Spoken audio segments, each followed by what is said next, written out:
ഇളം ചൂട് പാലിൽ 1 ടീസ്പൂൺ വിനാഗിരി ഒഴിച്ചുകൊണ്ട് ഒന്ന് ചൂടാക്കിയ പാലിൽ വിനാഗിരി ഒഴിച്ചാൽ മതി. അപ്പോൾ നിങ്ങൾക്ക് ഇതേമാതിരി ഉടഞ്ഞ് കിട്ടും. ഇത് വെന്ത് വരുമ്പോൾ മധുരം കുറച്ച് കുറയും. അപ്പോൾ കൂടുതൽ മധുരം വേണ്ടാത്തതിൽ 1 കപ്പ് മധുരം തന്നെ പഞ്ചസാര തന്നെ ഇട്ട് കൊടുത്താൽ മതി. ഇതിപ്പോൾ നമ്മളെ കപ്പ് കേക്ക് പോലെ കുയ്യപ്പ ചട്ടിയിൽ ചുട്ടിട്ട് അതിന് നല്ലൊരു കളറുണ്ട് കേട്ടോ. എല്ലാം നല്ല സോഫ്റ്റാണ്.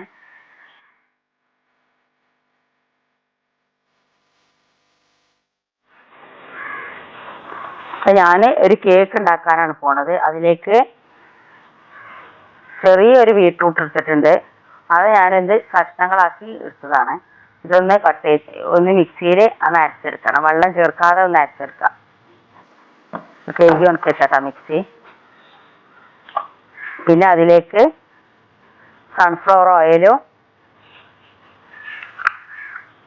ഒന്നുകൊണ്ട് നല്ലോണ്ട് അരച്ചാണ്, വെള്ളം ചേർക്കാതെ.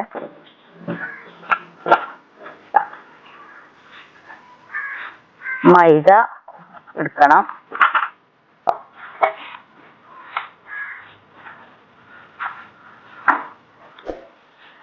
അപ്പം മൈദ ഞാൻ 1 കപ്പ് മൈദ എടുക്കുന്നുണ്ട്.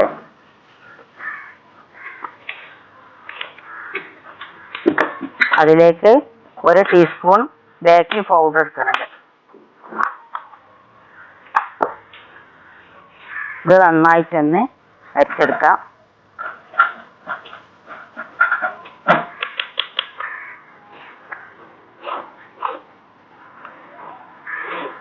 ഇതൊരു കപ്പ് ഞാൻ നല്ല മടിച്ചിട്ടല്ല ഇട്ടെടുത്തത്.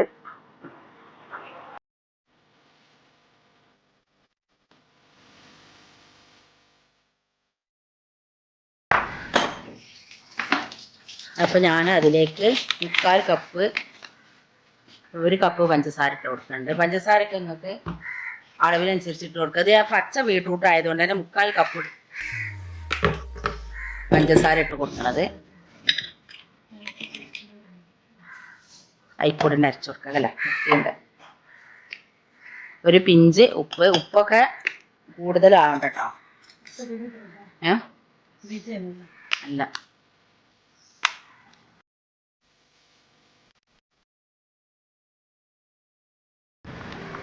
തൈരാണ് എടുക്കേണ്ടത്. നിങ്ങളുടെ അടുത്ത് തൈര് ഇല്ലാന്നുണ്ടെച്ചെങ്കിൽ പാലിൽ ഇളം ചൂട് പാലിൽ 1 ടീസ്പൂൺ വിനാഗിരി ഒഴിച്ചുകൊണ്ട് ഒന്ന് ചൂടാക്കിയ പാലിൽ വിനാഗിരി ഒഴിച്ചാൽ മതി. അപ്പോൾ നിങ്ങൾക്ക് ഇതേമാതിരി ഉടഞ്ഞ് കിട്ടും.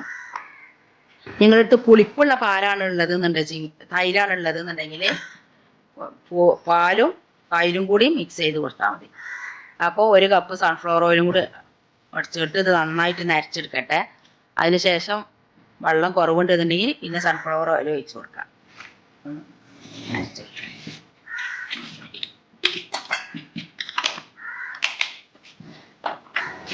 ഞാൻ ഇത് ആദ്യമായിട്ടാട്ടോ ചെയ്തെടുക്കണത്. അപ്പോൾ നല്ലവണ്ണം ഒരു 2 മിനിറ്റ് നേരം നല്ലവണ്ണം അരച്ചിട്ടുണ്ട്. ചെറിയ കഷ്ണങ്ങളൊക്കെ ഉണ്ട്. കഷ്ണമില്ലല്ലോ, പോയി അരിഞ്ഞിട്ടുണ്ട്. അപ്പോൾ ഇതിലെ കഷ്ണങ്ങളൊക്കെ അരിഞ്ഞു പോന്നിട്ട് ചെറിയ കഷ്ണമുണ്ട്. മൈദ വേണമെങ്കിൽ ചേർത്ത് കൊടുക്കുക. അപ്പോൾ അത് 1 കപ്പ് മൈദ ഉള്ളത്, 1/2 കപ്പും കൂടി വേണ്ടി. ഞാൻ ഇതിലേക്ക് ഈ മൈദ കുറേശ്ശായിട്ട് ഇട്ടുകാണ്ടൊന്ന് ഇളക്കി യോജിപ്പിച്ച് കൊടുക്കാം.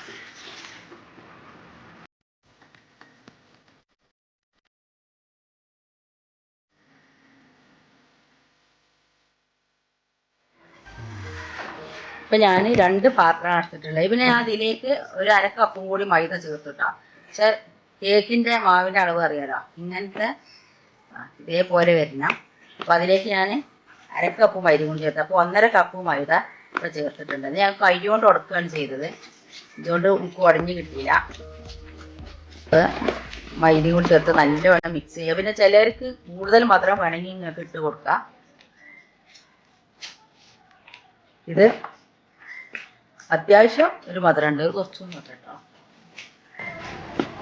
ഇത് വെന്ത് വരുമ്പോൾ മധുരം കുറച്ച് കുറയും. അപ്പോൾ കൂടുതൽ മധുരം വേണ്ടാത്തതിൽ ഒരു കപ്പ് മധുരം പഞ്ചസാര തന്നെ ഇട്ട് കൊടുത്താൽ മതി. അതിന് 2 സ്പൂൺ ഇട്ടണം.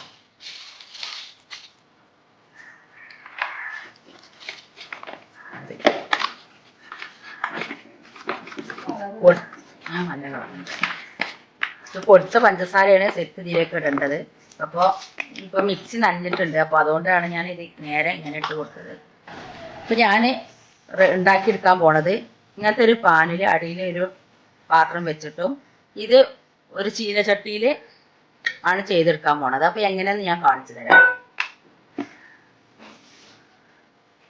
ആദ്യം ഇതിൽ ഒന്ന് സൺഫ്ലവർ ഓയിലോ നെയ്യോ എന്തെങ്കിലും ഒന്ന് തടവി കൊടുക്കണം. കൂടുതലൊന്നും ആവശ്യമില്ല, കുറേശ്ശെ ഒന്ന് തടവി കൊടുത്താൽ മതി. ഞാൻ ഇപ്പോൾ ഇതൊരു മിനിമൻ്റെ നെയ്യാട്ടോ തടവി കൊടുക്കണേ.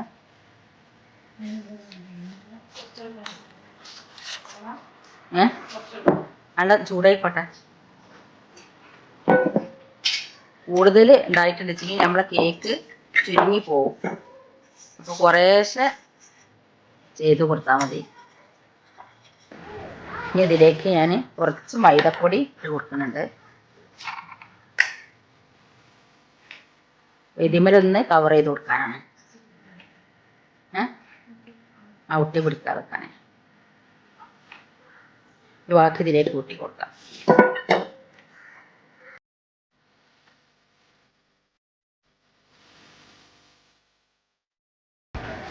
ഇപ്പം ഞാൻ ഇത് രണ്ടിലും മാവ് ഒഴിക്കാൻ വേണ്ടിയിട്ട് റെഡിയാക്കി എടുത്തിട്ടുണ്ട്. ഞാൻ ഇതിലേക്ക് മാവ് ഒഴിച്ച് കൊടുക്കുകയാണ്. അപ്പോൾ നമ്മുടെ പാത്രങ്ങൾ ഞാനവിടെ ചൂടാകാൻ വെച്ചിട്ടുണ്ട്.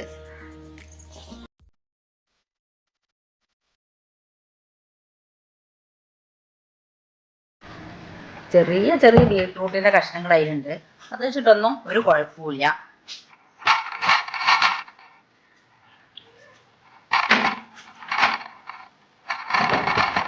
അപ്പം നമ്മൾ 2 ചട്ടി നല്ലവണ്ണം ചൂടായിട്ടുണ്ട്. ഇനി തീ ചുരുക്കി കൊടുക്കുകയാണ് 2 അപ്പം ഞാൻ ഇത് ചീനച്ചട്ടിയിലാണ് ഇറക്കി കൊടുക്കുന്നത്. വെക്കുന്ന സമയത്ത് കൈ കൊള്ളാതെ ശ്രദ്ധിക്കണം.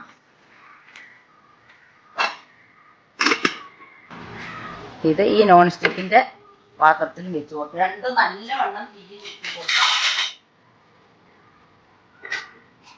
അപ്പം ഇത് എത്ര സമയം എടുക്കുന്നേ അതാത് നമ്മളെ കേക്കിൻ്റെ കട്ടിക്കനുസരിച്ചാണ് പറയാൻ പറ്റുള്ളൂ. അപ്പോൾ ഇത് രണ്ടും 2 ഇതിലാണ് ചെയ്തെടുക്കുന്നത്. അപ്പോൾ ഏതായാലും അത് വെന്ത് കഴിയുമ്പോൾ ഞാൻ പറഞ്ഞു തരേണ്ടത് എത്ര സമയമായിന്ന്. അപ്പോൾ ഞാൻ ഒരു കുയ്യപ്പത്തിൻ്റെ ചട്ടി വെച്ചിട്ടുണ്ട്. കുറച്ച് ബാക്കി മാവുണ്ടല്ലോ, അത് ഞാൻ ഇങ്ങനെ ചുട്ട് നോക്കട്ടെ കേട്ടോ. ഞാനും അതേറ്റ് ചെയ്ത് നോക്കുകയാണ്, എങ്ങനെ ഉണ്ടെന്ന് നോക്കാം.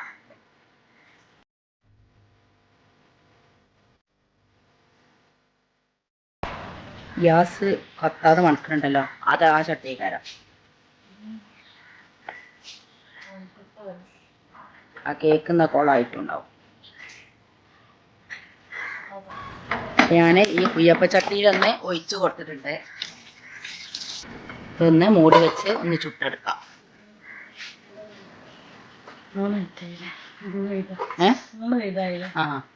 3 വിധം കേക്കാക്കി വെക്കുന്നുണ്ട്.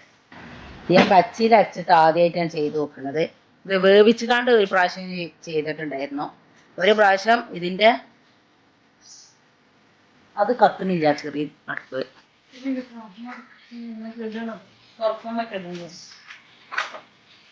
ആ കേക്ക് എന്നാൽ അതിൻ്റെ കട കഴിഞ്ഞിട്ടുണ്ടാവും.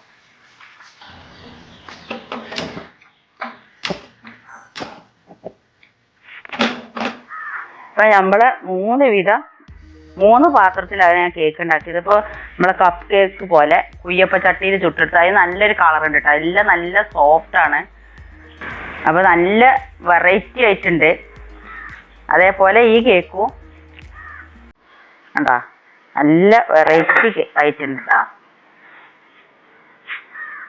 പിന്നെ ഒന്ന് ഞാൻ ഈ പാനിലാണ് ഉണ്ടാക്കിയത്.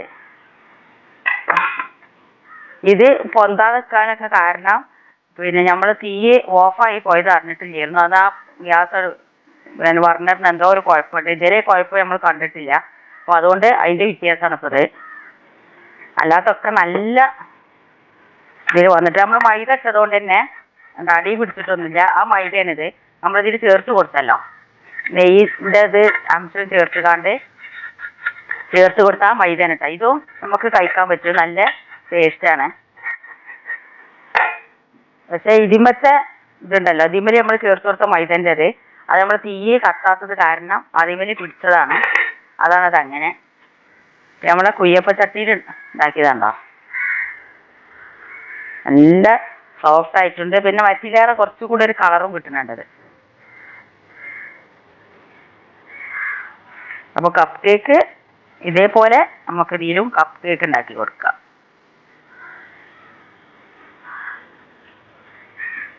നല്ല ടേസ്റ്റ് ഉണ്ട് ഇത് കഴിക്കാനായിട്ട്. അപ്പോൾ ഞാൻ ഇതിലേക്ക് ആദ്യം 1 കപ്പ് മൈദയായിരുന്നു ഇട്ടിരുന്നത്. പിന്നെ ഞാൻ അളവിൻ്റെ ഇത് അനുസരിച്ച് 1.5 കപ്പ് മൈദയാണ് എനിക്ക് ആയിട്ടുള്ളത്. അപ്പോൾ ഇതിലേക്ക് 1.5 കപ്പ് മൈദ, 1.5 കപ്പ് പഞ്ചസാര, 1 ബീട്രൂട്ടാണ് എടുത്തത്. അപ്പോൾ ബീട്രൂട്ടിൻ്റെ അളവ് ശരിക്കും അറിയാത്തത് കൊണ്ട് തന്നെ മൈദൻ്റെ അളവൊന്നും എനിക്ക് കറക്റ്റായിട്ട് അപ്പോൾ എടുക്കാൻ പറ്റുന്നത്. അപ്പോൾ ഞാൻ 1 ബീട്രൂട്ട്, ഇത് ഇടത്തരം ബീട്രൂട്ടാണ് എടുത്തിട്ടുള്ളത്. അപ്പോൾ ഞാൻ ചെറിയ ബീട്രൂട്ട് എന്ന് പറയാൻ കാരണം അതിൽ നിന്നൊരു കഷ്ണം ഇന്ന് ഞാൻ എടുത്തിട്ടുണ്ടായിരുന്നു. അപ്പോൾ അതുകൊണ്ടാണ് ഞാൻ ചെറിയൊരു ബീട്രൂട്ട് എന്ന് പറഞ്ഞത്. ആ ബീട്രൂട്ട് കൊണ്ട് ഇതേപോലെ ഒരു ഉപ്പേരിയല്ല സുർക്ക ഒഴിച്ചുകാണ്ട് ഉണ്ടാക്കിയെടുത്തതാണ്. അപ്പോൾ ബീട്രൂട്ടും അരച്ചെടുത്തു. അപ്പോൾ ചെറിയ അരവ് കുറവുള്ളതൊക്കെ ഉണ്ടായിരുന്നു. അപ്പോൾ ഇതിൻ്റെ ഫസ്റ്റ് ഒരു ട്രിപ്പ് ഉണ്ടാക്കിയത് ഞാനും റാണിയും കഴിച്ചു കേട്ടോ. അത് ഇത്രക്കും ഒഴിച്ചിട്ടില്ല, നമ്മൾ ഫസ്റ്റ് ആയിട്ട് ഉണ്ടാക്കിയ കാരണം 1/4 ഭാഗമായിട്ടേ ഒഴിച്ചിട്ടുള്ളായിരുന്നു. അപ്പോൾ ഇങ്ങനെ പൊന്തി വന്നിട്ടില്ലായിരുന്നു. അപ്പോൾ ഇത് കേക്ക് ഉണ്ടെങ്കിൽ പെട്ടെന്ന് നമുക്ക് റെഡിയാക്കി എടുക്കാൻ ഈ കുയ്യപ്പ ചട്ടിയിൽ ഉണ്ടാക്കിയെടുക്കാൻ നല്ലത്. ഇനി എല്ലാ ചട്ടിയിലും റെഡിയാവും എനിക്കറിയില്ല. എൻ്റേത് പിച്ചളൻ്റെ ചട്ടിയാണ്. അപ്പോൾ പിച്ചളൻ്റെ ചട്ടി ആയതുകൊണ്ടായിരിക്കും എനിക്കറിയില്ല, നല്ല കറക്റ്റായിട്ട് വന്ന്. പിന്നെ രണ്ടാമത് തേച്ചിയിൽ ഞാൻ ആദ്യം തേച്ച നെയ്യിൻ്റെ ആ ഒരു നെയ്യ് വശം തന്നെ ഉണ്ടായിട്ടുള്ളൂ, ഇന്ന് തേച്ച് കൊടുത്തിട്ടില്ല കേട്ടോ. അപ്പോൾ ഇതാണ് നമ്മളെ 3 അപ്പവും. അവിടെ ചൂട് ആ കാരണം ഞാൻ ഓരോ പ്ലേറ്റൊക്കെ വെച്ചിട്ടാണ് ഈ സീറ്റുമ്പൽ ഇത് വെച്ചിട്ടുള്ളത്. അപ്പം ഞാൻ ഇതൊന്ന് മുറിച്ച് കാണിച്ചു. നല്ല ചൂടുണ്ടല്ലോ, ചൂടോടെ മുറിച്ചാൽ പൊടി. ഇതൊന്നും നല്ല ചൂടുണ്ട്, ഇത് ചൂടറിയിക്കണം. ഇതാണ് ഞാൻ മുറിച്ച് കാണിക്കാം. അപ്പം മറ്റേ നല്ല ചൂടുണ്ട് കേട്ടോ, അതുകൊണ്ടാണ് ഞാൻ മുറിച്ച് കാണിക്കാത്തത്. നല്ല സോഫ്റ്റ് ഉണ്ട് കണ്ടാ, നല്ല സോഫ്റ്റാണ്. അപ്പോൾ നിങ്ങൾ എല്ലാവരും ഇതിങ്ങനെ ഉണ്ടാക്കി നോക്കാം, നല്ല ടേസ്റ്റ് ഉണ്ട് ഇത് കഴിക്കാനായിട്ട്. അപ്പോൾ ഇതിൻ്റെ അളവ് പറയുകയാണെങ്കിൽ 1.5 കപ്പ് മൈദ, 1.5 കപ്പ് പഞ്ചസാര, ഒരു നുള്ളു ഉപ്പ്, പിന്നെ ഏലക്കായൻ്റെ പൗഡറോ അല്ലെങ്കിൽ എസൻസ് എന്താ വെനില എസൻസോ വേണമെങ്കിൽ നിങ്ങൾക്ക് ചേർത്ത് കൊടുക്കാം. വെനില എസൻസിൻ്റെ കയ്യിലില്ല, ഞാൻ ഉപയോഗിക്കാറേനില്ല, കാരണം എനിക്ക് അതിൻ്റെ ടേസ്റ്റ് പറ്റില്ല കേട്ടോ. അപ്പോൾ അതുകൊണ്ട് ഞാൻ യൂസ് ചെയ്യാറില്ല. ചില സമയത്ത് ഏലക്കായൻ്റെ പൊടി ചേർത്ത് കൊടുക്കാറുണ്ട്, നിങ്ങൾക്ക് വേണമെങ്കിൽ ചേർത്ത് കൊടുക്കാം. പിന്നെ 3/4 കപ്പ് തൈര് ഇല്ലാന്നുണ്ടെങ്കിൽ കട്ട തൈരാണ്, അത് പുളിപ്പ് കുറവുള്ളതാണ്. അതിൽ പുളി കൂടുതലുള്ള തൈരാണെന്നുണ്ടെങ്കിൽ പാല് പാർന്നുകാണ്ട് പുളി ശരിയാക്കി എടുക്കാട്ടോ.